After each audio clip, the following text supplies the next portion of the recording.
Queens, welcome back to another episode of Faith Helps Podcast. We are running it back because I saw that you guys weren't able to hear me in the first video. So hopefully you guys can hear me better now. I've been working with sorting out the whole audio thing in the car because I love how it sounds in the car compared to when I'm recording in my temporary workspace in my home. But we're gonna rock it out. If the audio goes out again, please let me know. But yeah, so welcome back to another episode of Faith House Podcast. Basically, what I was explaining in the first video is that a lot of times we read Bible stories as if there's some fictional thing happening. We don't see ourselves in those Bible stories. A lot of times that when we're reading the Bible, we think that this is some ancient mythology that wasn't real, but these are real stories of real people. And I believe God put them in the Bible so that we could see our own pain, our own challenges, our own shame and sin in the very stories that we're watching and reading play out in the word, right? Now, there's one story in particular that I wanted to highlight today, and that's the story of Abraham. We all know Father Abraham had many sons, and many sons had Father Abraham. Woo, woo, and I am one of them, and so are you, and so are you. And let's just praise the Lord. Right arm, left arm. We know him, right? Huge faith. We know about Abraham taking his son up on the mountain and getting ready to slay him. And just as he's about to just jab the knife into his heart and sacrifice him, God stops him and says, there's a ram over there. Sacrifice that. All right, chill out. And we celebrate his faith. We celebrate how he had confidence that God would be able to, it literally says he had confidence that God would be able to bring Isaac back if he did in fact die and kill. And he killed him, right? What we don't pay attention to as much, or I at least don't hear it talk about often, is Abraham's trust issues. Now, we know about Abraham lying about Sarah being his wife earlier in Genesis. I think it's like Genesis 13 or 12, right? He lies. He tells Pharaoh that she's my sister. And we can go down a whole rabbit hole on the fact that technically she was his sister because they had the same dad, but not the same mom. That's a story for another day. Right? We know that story. But most people don't know that Abraham actually lied twice about Sarah being his wife. The second time happens in chapter 20 about Sarah being his wife. The reason why I point that out is this is in no way to bash Abraham, but instead this is an opportunity for you to see yourself in Abraham's story. Because sometimes we put other people in this pinnacle that is so high up that we feel like we'll never live up to that. We all have our own flaws and we all have our own victories. We also all have our own journeys of what we're learning and how we're growing to navigate life and become the people that God called us to be, right? The reason I say Abraham had trust issues is because he had faith that God could bring mighty nations out of him. He had faith that God was going to fulfill his promise. And yes, he did need the reminders from God that he was going to fulfill those promises. He had faith for so many things. And he didn't have faith that God would protect him. The reason why I said that he didn't have faith that God would protect him is because the second time he lies about Sarah being his wife, he says, it's chapter 20. Verse 11. And Abram said, because I thought, surely the fear of God is not in this place, and they will slay me for my wife's sake. And this is when Abimelech was asking him why he lied about Sarah being his wife. And if Abraham had leaned on his faith more than the fear, he would have remembered that if the same God that you serve protected you, provided for you, saved you the last time you lied about Sarah being your wife, not being your wife, he saved you then. And you put a lot of people at risk because you keep lying. And God's like, he's a just God. So he's still honoring what he says. And he's still honoring the consequences that happen when someone does commit adultery. And so he's warning these people like, hey, that's somebody's wife. Don't sleep with her. I'm working on Abraham over here. And he does it again with Abimelech, right? I'm probably butchering that name. And Abraham forgets that. And here we are again, a second time, lying and saying that. And it's a half truth. It's still a lie at the end of the day. She's your wife first. You would have just, if you weren't lying, you would have just said, this is my wife to start off. But you feared man more than the fear of God.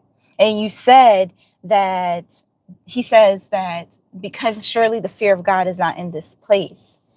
It doesn't matter if the people around you don't fear God the way you do. It doesn't matter if the people who are coming up against you or doubting you don't believe in God the way you do. It doesn't matter if the people who are telling you that you can't do or it can't be done, that they don't believe in God's ability to make ways out of no ways the way you do. God is showing up for you. It doesn't matter about them. So Abraham could have walked right in there and said that this is my wife. And they could have attempted to slay him. And God would have showed them why that would have been a mistake.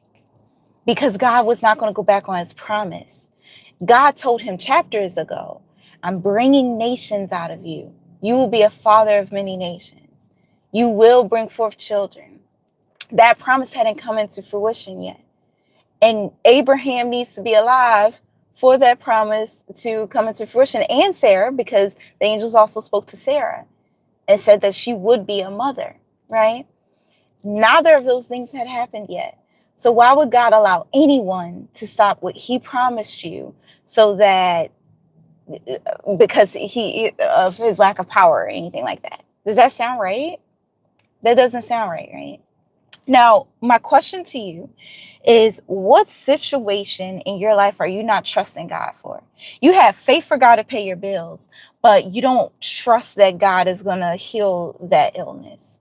You have faith and trust in God to bring the husband, but you don't have faith and trust that God can provide the financial relief you're waiting for, right? What is it in your life that you are struggling to trust God with? Because a lot of times we pick and choose and we cherry pick what we want to trust God with. What did God tell you?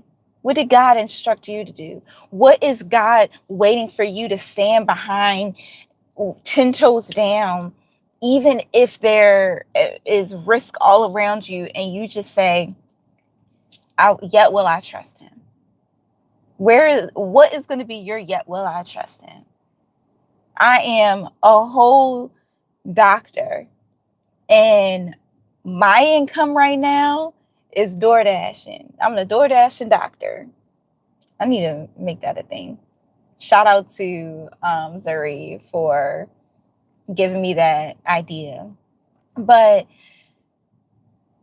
a lot of times we pick and choose what we want to have faith for. I could be like, oh my gosh, my life looks hopeless. I'm not going to be successful. I'm going to struggle financially. But I can also say, like, God is setting me up in the best possible position to become all that he has called me to become. He released me from the situations that I said obviously ain't him. And I'm stepping out on obedience. And things may not look perfect now, but have faith that God is still going to bring into fruition whatever promise he put in your heart. If God told you that that child is going to be healed and that your child is going to be able to grow and live to speak on their own and move on their own and take care of themselves, believe that. Forget what the doctor is saying. Forget what everyone else is saying. Forget what family is saying. you keep holding on to that faith. And you ask God to help you with the things that you're struggling to have faith on. You ask God when you're fearing man and you're fearing all the situations, you ask God to help you with that. I remember in my doctoral program, I was in a situation where I was about to be dismissed from the program.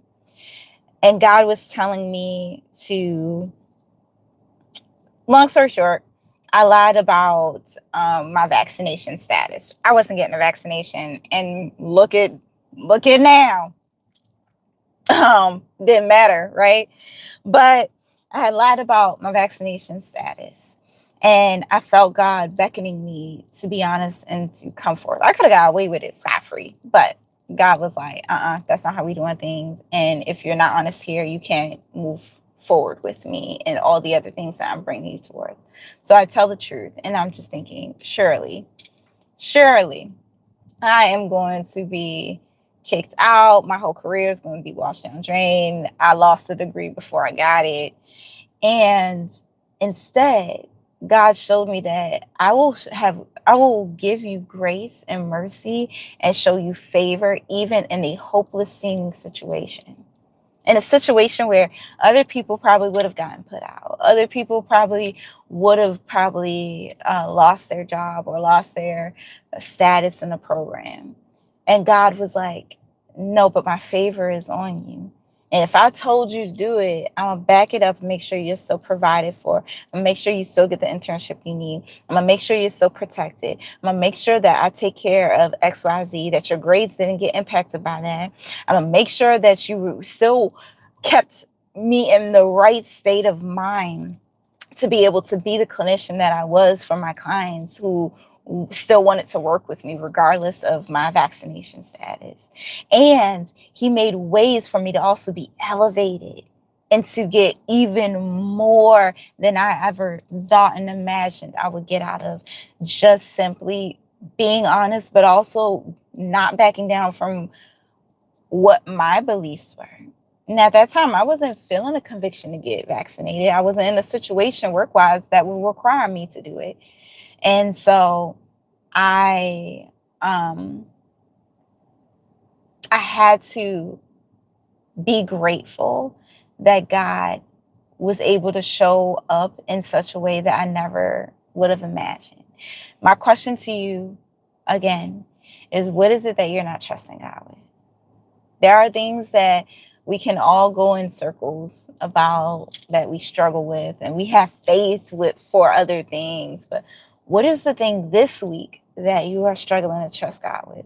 What is your Abraham moment where you choose to lie instead of trusting that God still got your back, even in your honesty, and that he can send forth angels, a mighty host of angels to protect you, to guard against you, to provide for you?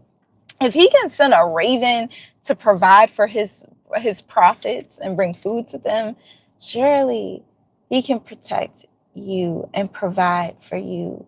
Stand in your character of who you are. One of the things I hated so much when I was in other circumstances, career-wise, was how I constantly felt like I had to shape shift to fit the molding that was around me. And entrepreneurship is hard, baby. It's hard, but it is so freeing. It is tasty. It's tasty. This freedom is tasty. The work is hard, but the freedom is tasty, right?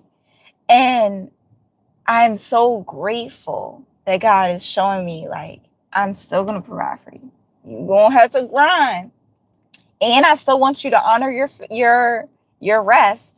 Because that's the thing that we mess up on. We think that, oh, if we're having faith for God and we standing 10 toes down on what God said, then we need to like grind, because faith without works is dead. Yes, I agree with that 110%. And honor the Sabbath. And honor the Sabbath.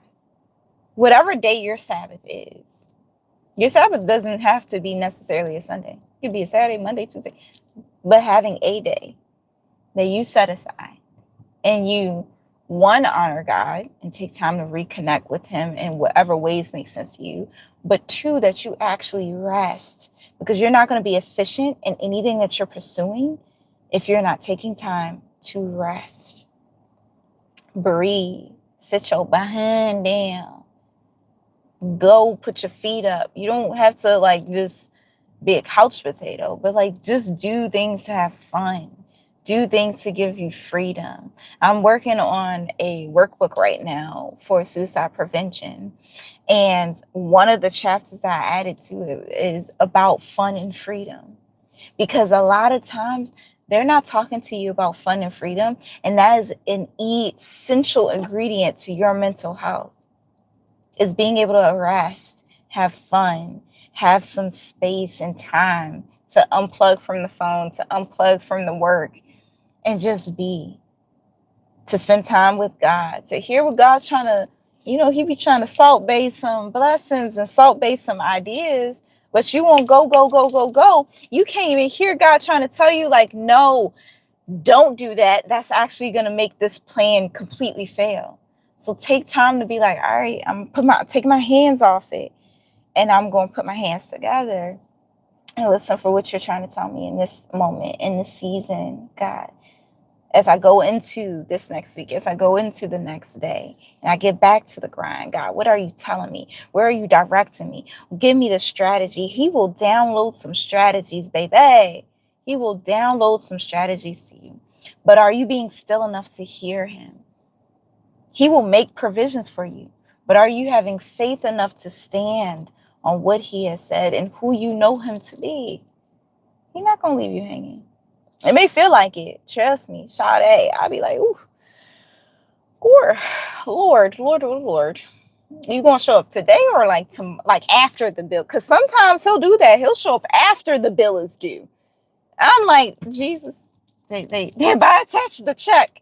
Jesus, where you at? Or Lord, like you're not gonna heal this. This is my 10th time coming to the doctor, and this still isn't healed. We going on year 3, Lord. Are we healing? What's going on? And I had to tell myself, walk and trust God anyway. Keep going. Just keep going. Keep going. Stay focused.